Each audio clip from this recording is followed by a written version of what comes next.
Hi, I'm very happy to have you back, and in this video we will attend to our scale generation. So let's dive into it. But I'll see that in this building we actually do not have any scales, so let me find some other seed. We'll go back to body attributes and just change the seed in here. So I just added 1, 2, 3, 4, very easy to remember. And I got this, and we have this empty spots. That's where our scales will go. So I will go up and back into our body modules and back into our main body loop. Let's see what we have if we generate only one wall. And yes, we have scales. Anyway, that's perfect. So let's dive into that, and we will just look at our wood pattern generate. So yes, that's perfect. That's where it should look. Yes. And let's dive into it. And that's our scales. Nice. And we even have a small cutout. That's perfect. Because, yeah, I want to illustrate you what happens if we have some kind of cutout happening. So let's grab a for subnet, for each subnet, and I will call it scales. And in here, also rename stamp name to just add scales and scales. And we will run it for each primitive. And yeah, don't forget to color it. And let's dive into it. So here we have our each. That's nice. So what are we going to do? Let me show you. So we have this. And as you can see, we have these scales going on. And they're kind of layered on top of each other. And if you break them, you can actually see that they have two grids layered on top of each other. So what do I mean by two grids layered on top of each other? So let me illustrate you by grabbing a divide node and uncheck convex polygons. We need breaker polygons, 2 divided by 7 and 2 divided by 7 and, well, everywhere 2 divided by 7. That's what we need. And as you can see, we have a grid. That's good, but we also have, so let me copy this parameter, paste relative reference, divided by 2 and minus, and we have the same over here. So what I just did is I offset this grid by half. So if we have this grid checked as a template, you see that they are overlapping. And that is exactly what is happening with our shingles as well. I couldn't really find a good image that would illustrate you, so I just show you the finished file from the generator I had, from which I rendered the houses, which you saw in the promotion videos. And in here, we have these scales. And if we turn on the grid, as you can see, this scale is a part of this cube, and this scale is a part of this cube. And these other scales, they are actually a part of another grid that is offset by half. So now I hope you understand what I mean when I was talking about two grids and they overlap each other. So that is what we're going to do. And that's why we need two grids. And we were going to convert these grids into our scales. So let me put it away. And let's continue with our scales generation. So the next step is we would need primitive IDs to drive our scales, because we want every single scale to be slightly unique, because all of them will look a bit deformed, as if like weather or time has done its work on them. So for that, we would grab a wrangle node, so attribute wrangle. And we would do just the same thing as we did with wood. So we would just grab primitive and say that prim ID and is an integer, and it is the same as our primitive number. And we'll copy this, we'll put it here as well. However, since we want the unique primitive numbers, we need to account how many primitives do we have in here. So we're going to plug it into the second input, and what we will say is primitive number plus number of primitives that are already plugged into our first index input. So in here, we will start our primitive ID. For some reason, it's all zeros, which is incorrect. So why is it happening? Because I'm running over primitives.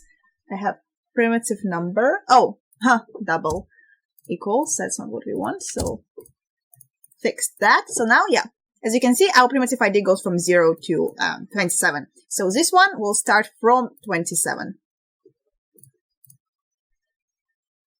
And now it complains because, oh yeah, and primitives in Vex. I don't know why it is and prims in HScript, but not and primitives in Vex. A bit counterintuitive to me, but it should work now. Yes, and spreadsheet. And here we started from 28. Yes, and we go all the way to 67. So if we merge them, all of them will have unique primitive ID, and that is exactly what we want. So now we will create another subnet because we're gonna take every single grid and we will convert it into scale. So let's do that. So I will plug it into here. Here we will call it generate scales. So let's color it and we'll say that we want it for each primitive, and let's dive into it.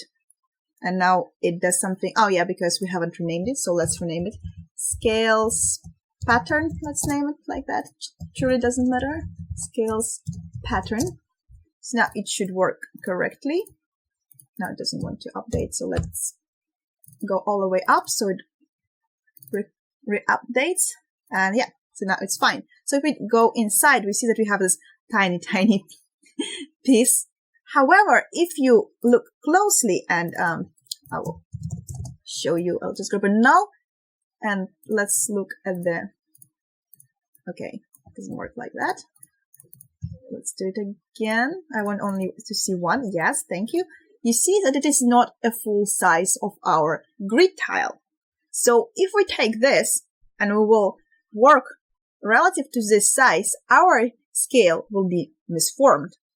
So what we need to do is we need to account that this is not the full size of our scale, that our scale is actually cut. So to do that, you would need to create an additional canvas, a canvas that holds all of this in full size. So I will actually create a subnet for that. Let's grab a null. I'll collapse in subnet and we will call it tile grid. And I will also color it so we know it's important. And let's dive into it. So it's in.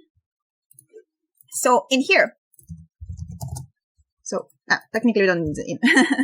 So in here we will grab a grid. We will take it in the XY plane and we will just take our default size of 2x3 and no divisions, please. However, we do not want it centered because then if we divide it, our division will not be the way we want it. So what we want to do is we want to say that the center is the parameter paste relative reference is exactly, so its corner is exactly in the origin of the grid. So yes, that is perfect what we want. And now, to ensure that it would have absolutely the same division as the piece that we received, and I would even plug it in here. So we actually might need an in, but yeah, I deleted it. So let's have it back. We'll call it in original piece. So the way we're going to do it is we're going to grab a transform node and we're going to ask it to translate in X as far as the X minimum of our original piece. And you can see it already snaps, and now we just need to snap it in Y as well. So again, the box expression of our in original piece, and here we want to grab the Y minimum.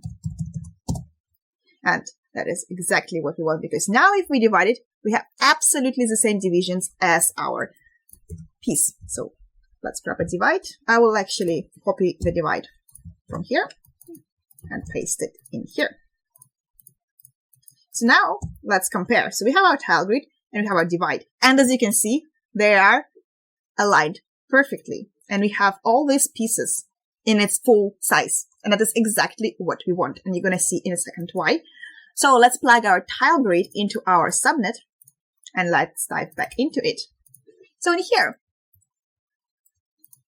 first of all, let's grab a null, which I will call in because we're going to refer to it.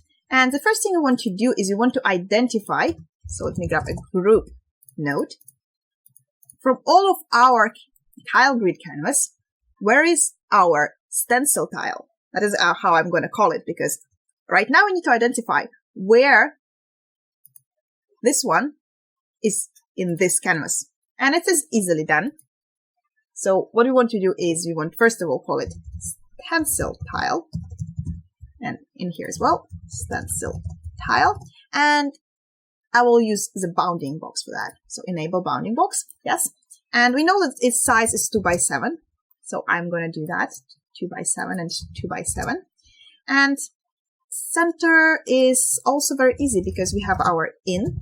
So we're going to refer to that. We say go exactly at the same place as the centroid of our in X and Y.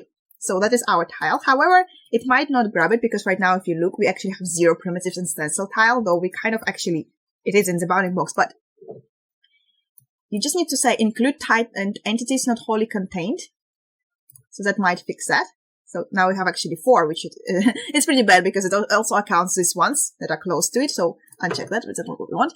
What we do want is we're just going to have a bigger box. But this bigger box will never grab these ones because we always will grab only half of them. And that is not going to count. But we always will have the one that we need that is in the center of our bounding box. And yeah, as you can see, we have 1 primitive in stencil tile. That's perfect. So let's locate that. So let's blast. And we say locate stencil tile. Stencil tile. So there it is. Delete and selected. Yes, beautiful. So what we want to do now is we're going to merge them together. So we have our stencil tile and our original tile together. And the next step is we want to put it on the origin of the grid.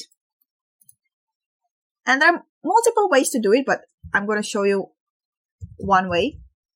So you can use match size, and you can just gonna add a point in the center. And match size, what it will do, well, if you just look at it right now, you have your geometry collapsed into infinitely small because it tries to inherit the size of the point as well. But just uncheck do scale, and you have it perfectly placed where you want. So I will actually collapse into the subnet because I don't want our view to become cluttered because we have a lot of things to cover. And I will just call it put on the origin. So after we did that, we do not want our stencil tile for now. And the reason for that is because we're going to actually operate on our original tile. And you can already see that if we didn't have the stencil tile, so I'm going to bypass it, we are actually shifting our original tile as well in the world position. And that would affect our scale generation. In later stages, you will see a more drastic effect of how it affects actually the final look. I will demonstrate that. But for now, let's keep going. So let's locate our original tile. So locate original tile, not tile, tile. And in group, we just want to say the stencil tile, and yeah, just delete the stencil tile. And here we want to locate our stencil tile because we will still use it for putting our generated scale back to the original position. So locate stencil tile, yes, and delete non-selected in here. So yes. So what we want to do here is, first of all, we want to UV project because we will need the UVs. So UV project. So in here, what we want to do is, let me show you the view. Yeah, so right now it just did it like that, but it is too big right now. So what we want is a canvas of 3 by 3. And we want to also make a random translation because we want our tile to be randomly put in our UV space. And note that it puts it in the origin of UV space. That's very important. So what we're going to do is we're going to say that, well, we're going to make a random. So random is going to be out of our seed. So I will actually create the seed right about here. In our in, close to it, we put another null, call it seed. Edit parameter interface. It got a bit off screen, but I'm sure you're already familiar with it. So let's grab our float. Let's call it scale seed, scales generation seed. And here just seed. And apply and accept. Color it as we usually do.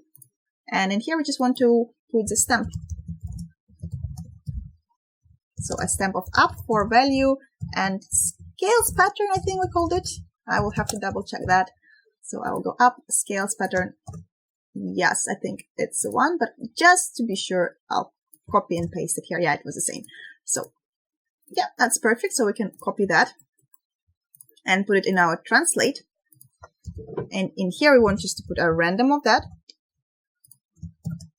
So apply and accept. So right now we translated this amount, but remember that random goes from 0 to 1, and that's not what we want. We actually want to sometimes go maybe into a negative direction. And so what we want is, we want to fit it from 0 to 1. And we want to fit it to -1 to 1. And right now, if it actually will go to -1, and I will demonstrate to you -1, yeah, it will not exceed our UV space, which is important. And yeah, so the same actually, and the same if I just put 1. So yeah, it's not going to exceed. So of course you can like check how far you can actually go. So 1.3. So maybe that is the numbers we actually have to put. So I will actually do that. -1.3 and 1.3. And we know our size because our blocks will always be the same size. So those numbers I save to lock in, so to say, because yeah, they're not relied on anything else except for just our manual input. So let's copy this expression and I'll put it in here and just have a different random seed. So 45. So yes, perfect. And now what we're going to do is we want to grab clip, because we're going to now start making the shape of our scale. So keep all the primitives for now, and I will single view. And in here, what we want to do is, well, first of all, we want to offset the origin a bit. We want to make the direction also go in X. So yes, that is exactly what we want. I want it slightly less. Oops, that's not what I wanted. I had it -0.13. That's what I had. Yes, and I want to keep primitive above the plane. Now we just copy this clip and we change the direction. Ta-da! That is our scale. And since these two clip nodes are heavily relied on the fact that our original tile is placed in a correct relation to the origin, I will actually show you what happens if we don't do it. If we don't have the stencil tile, we just put it in the centroid of the original tile. See that our shape got distorted. And that is not what we want. We want all of our scales to have this generic shape. So that is why it is very important that you have the stencil tile. So now we can have our stencil tile back, because now we will put this piece back. So yes, and we want to grab match size again. And we're just going to match size it to our in.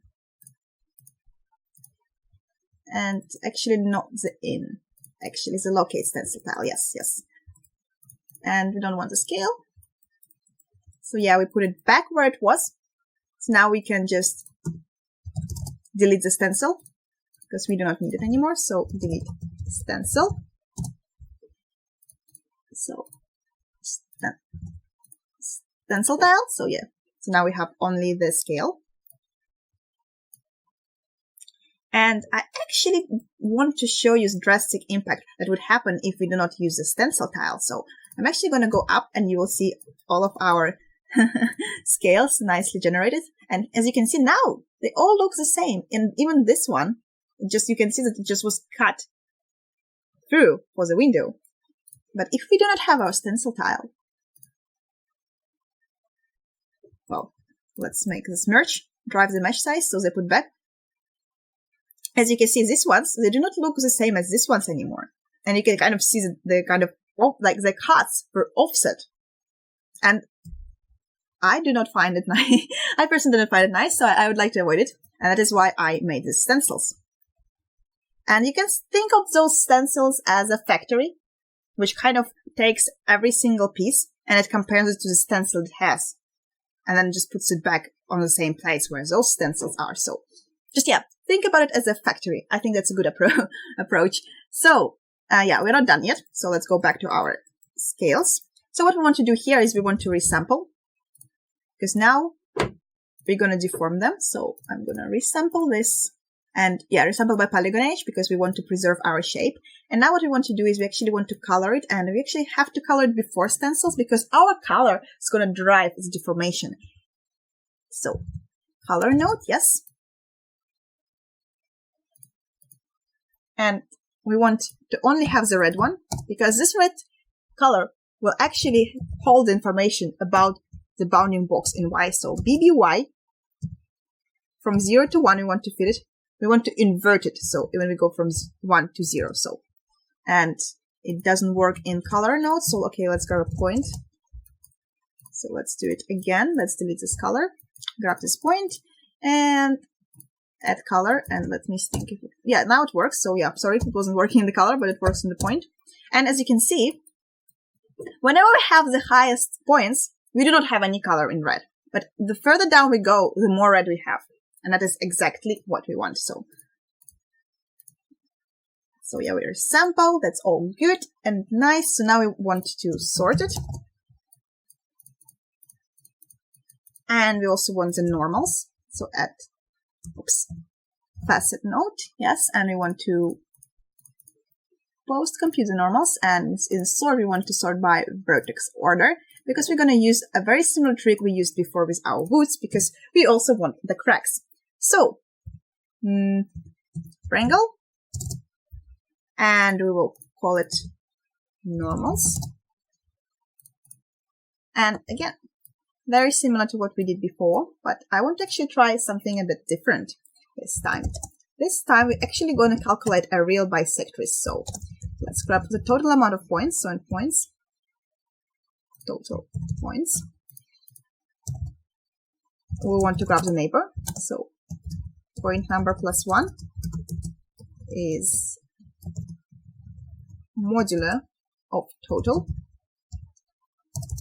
And we want to grab the other neighbor, neighbor number 2. And point number is minus 1. And in this one, we want to say that if neighbor 2 is smaller than 0, we want to make sure that it will become our total minus 1. Because if it goes to minus 1, technically it should be the maximum point number. And now we want to create 2 directions to both of our neighbors. So we want to say that point 0, P, and neighbor minus current point position. And the second direction is point 0, P, neighbor 2. But we want to subtract it from our original point position. So our normal is direction plus direction 2. So now, so accept. Oops, sorry, not plus, minus. So now, as you can see, all of our normals are very nicely calculated if it is a corner. However, we have nothing if it's a straight point, which makes sense because we are subtracting equal values. So we are getting 0. And in that case, we want to say that if n.x plus n.y are 0, so none of those have any values.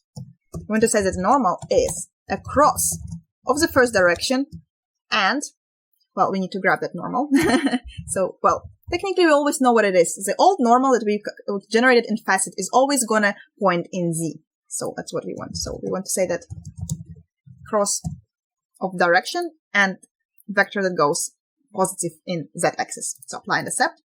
And in those ones, we didn't have anything, and I have a suspicion that's because we have infinitely small numbers. So what I'm going to do is I'm going to rint it. So let's see if that would work. So rint, apply, and accept. And yeah, now we have them, and now we have another problem because we're rinting them too much. So what I'm going to do is I'm going to rint it after, let's say, 2 numbers after comma.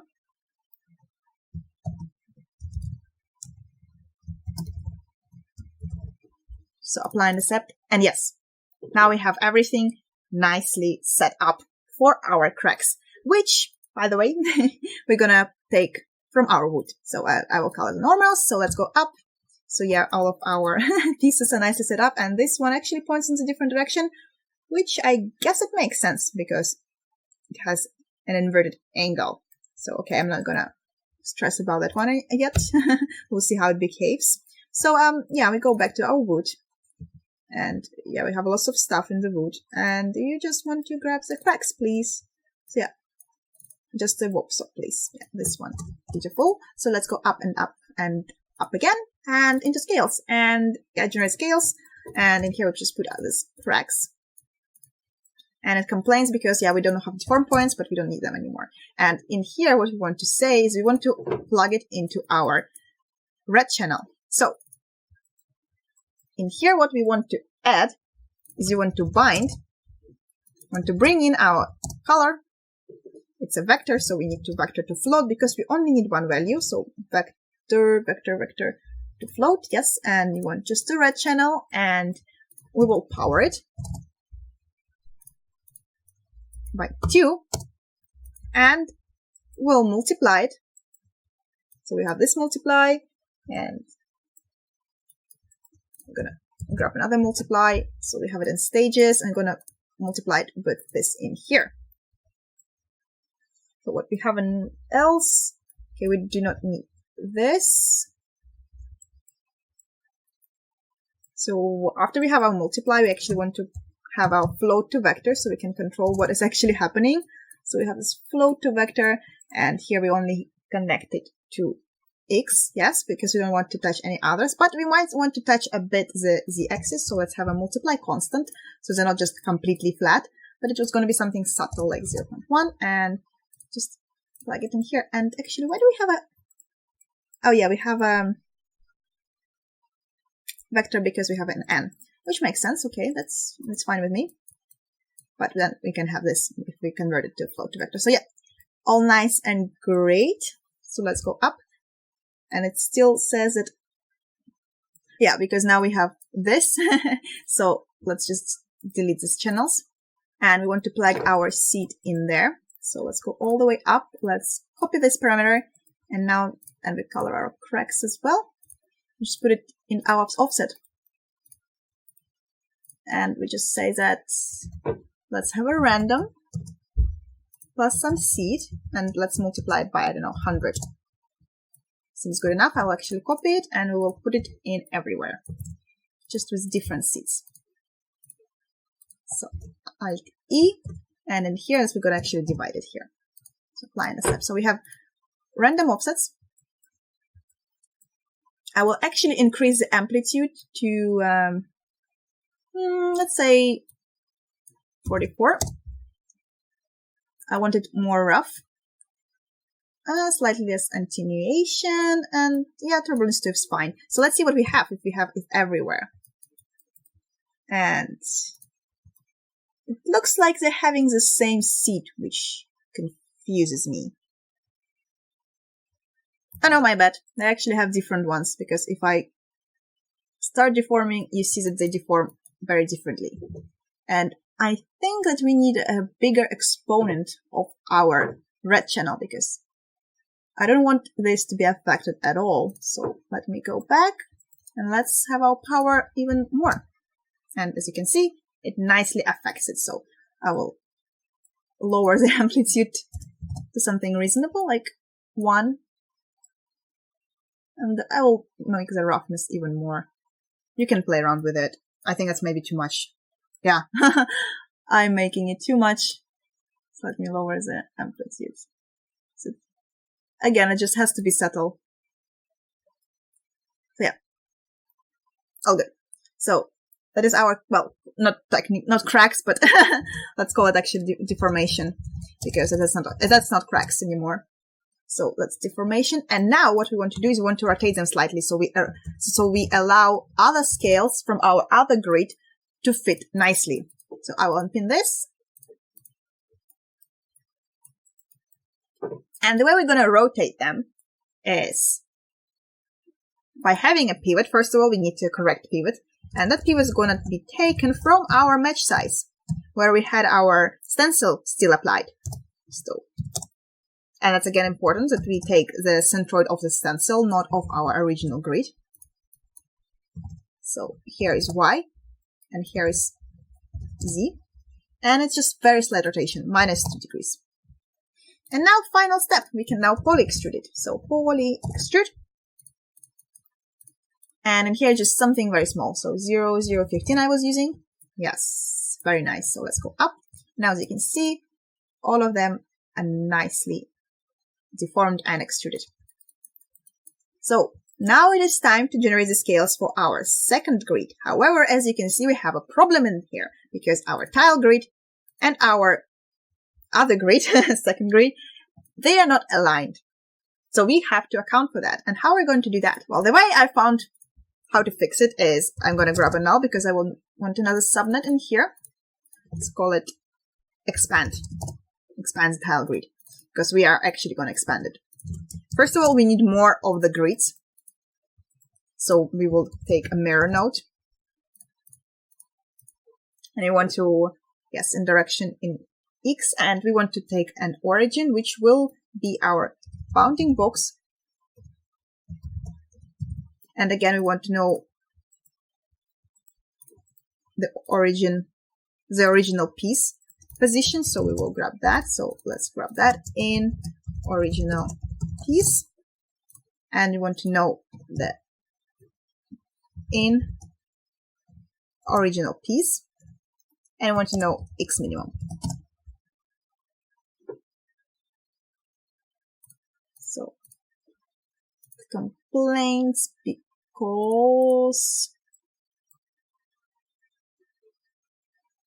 do we have original piece?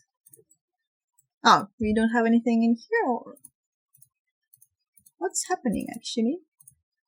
Okay, it's just a weird bug. It was thinking as there is nothing in though there was. So now, as you can see, we have it expanded, and we will do it again.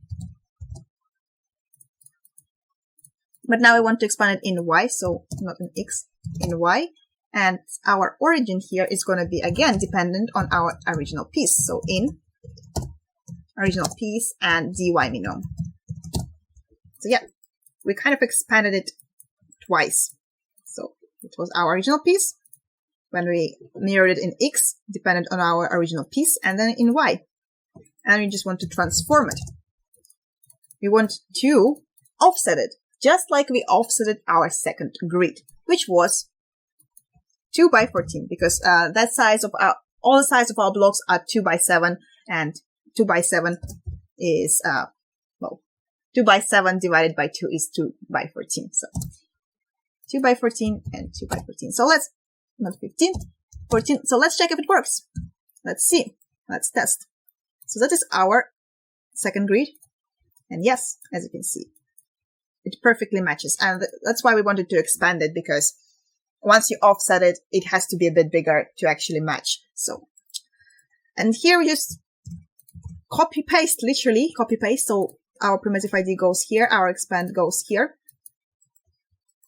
And I'm thinking now, we actually have these primitive IDs. What if they also should drive the deformation? So I actually want to do that. Why not? I actually want to do that. So let's go into our deformation and not here. Offset. Yeah, we will do it in offset. So in offset, we also want to plug our primitive of input path. Let's just grab that. We will look at the first primitive. We will look at its primitive ID. And yeah, that's what we will add as well into our seed. So apply, and it should work. Accept, and now it's just doing something really funky. So I will actually pin this, and yeah, I'll actually lower this. I will actually keep it at 1, I think. I think offsetting so much just doesn't do anything.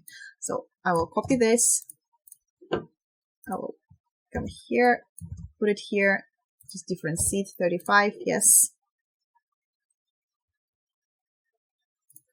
And in here as well. And here we just divide it, for example. Yeah. That is our offsets.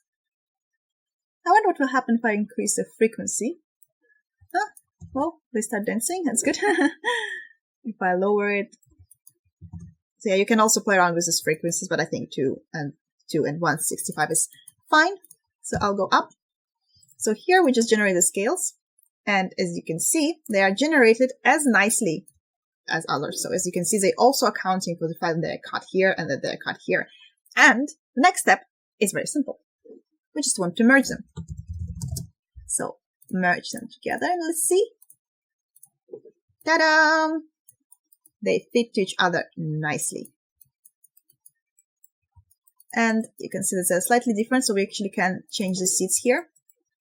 So they're not exactly the same. Well, technically they're not going to be the same because we have this primitive IDs going on. But let me just see what if I just change the frequencies maybe a bit. I'll keep this one at 4. Why not? So yeah, you can see that we have a bit of a deformation going on the sides, but it's fine because it's going to be obstructed by our border geometry, so don't worry about that. So yeah, that's it. That's our scales. The last steps are just simply we want first of all to have proper normals, because right now, yeah, they are still the ones that we use to make this deformation. So let's post compute normals and cusp them as well. That's nice. And we want to attribute delete. We want to delete all the ones that we do not need, which is actually only one. When I think about it, it's just the color. Yeah. And last but not least, we want to transform it a bit back, because again, the same reason as we had with our wood, because we are currently extruding to the front. However, it might abstract with some of our geometry. So just to make sure that we want to put it back to the same amount as we extruded to the front. So yeah. So let's go up, unpin this view. Let's go up. And yeah, that is our wall with nicely generated scales. Nice. You can also enhance, by the way, the scales. You can make a probability of maybe someone having a real crack. So maybe like you can make a noise map, and if it exceeds a certain value, there is like a very harsh deformation going on. You can also do that. It would be pretty cool, I think. But yeah, that's it. So let's see how everything looks together. Nicely generated. So currently we are having only one wall. So let's have all of them. So yeah, it took a while to generate everything, but here we are. Nice. Nice, nice, nice. And one more thing I'm actually thinking about is in our seed, for our scales, we should add the body seed as well, the main body loop. So I will actually do that. I will actually copy this. It's not the one. Wood pattern generate scales and generate the scales, and we have our seed here. Do we? Yes, we do. So I'll make a transform node here, just paste relative reference and just plus it here. So this way, this also affects our scale. So our scale deformation is random per wall, not just per each scale primitive, if you know what I mean, because our walls can have, for example, one wall can have 2 scale regions, scales areas, so to say. Yeah, that hasn't changed like anything drastically, but here we are. Very nice. So that's it for the generating the wood patterns. Congratulations on getting this far, and we will continue improving our building generation in the next videos. And I'll see you then. Bye bye, and thank you for watching.